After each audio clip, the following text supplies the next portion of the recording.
So, sawa na si Afam ng Filipino food at gusto niya kumain ng American food. So, hindi naman ako marunong magluto ng American food. So, siya na lang magluluto ng chicken stew.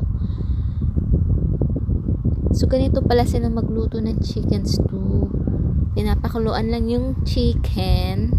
Tapos, nilalagyan na yung tomato sauce. So, hindi uso ang gisa-gisa sa kanila. Ngayon ko lang nalaman, ganun pala.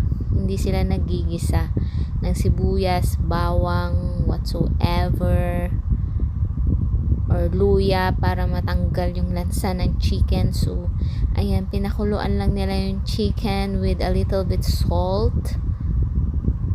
At nilagay na yung bell pepper, tomato, and huli na talaga nila nilalagay yung bawang sibuyas, guys.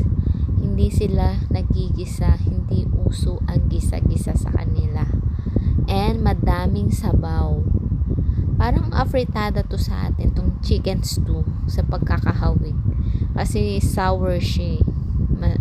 Medyo sour. So parang gano'n yung afritada sa atin. The difference is, konti lang yung sabaw sa atin, sa kanila madaming sabaw. So antayin lang yan maluto and it's ready, chicken stew. So sawa na si Afam ng Filipino food at gusto niya kumain ng American food. So hindi naman ako marunong magluto ng American food. So siya na lang magluluto ng chicken stew. So ganito pala sila magluto ng chicken stew. Pinapakuluan lang yung chicken. Tapos nilalagyan na yung tomato sauce.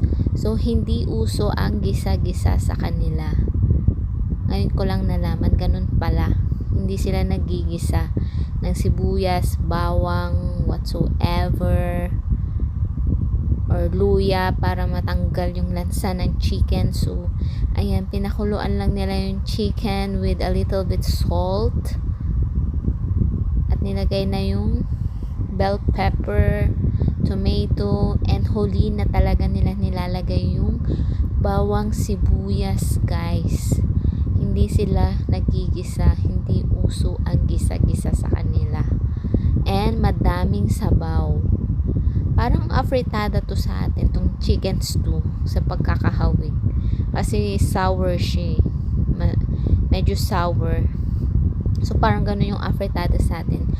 The difference is, konti lang yung sabaw sa atin, sa kanila madaming sabaw. So antayin lang yan maluto and it's ready, chicken stew.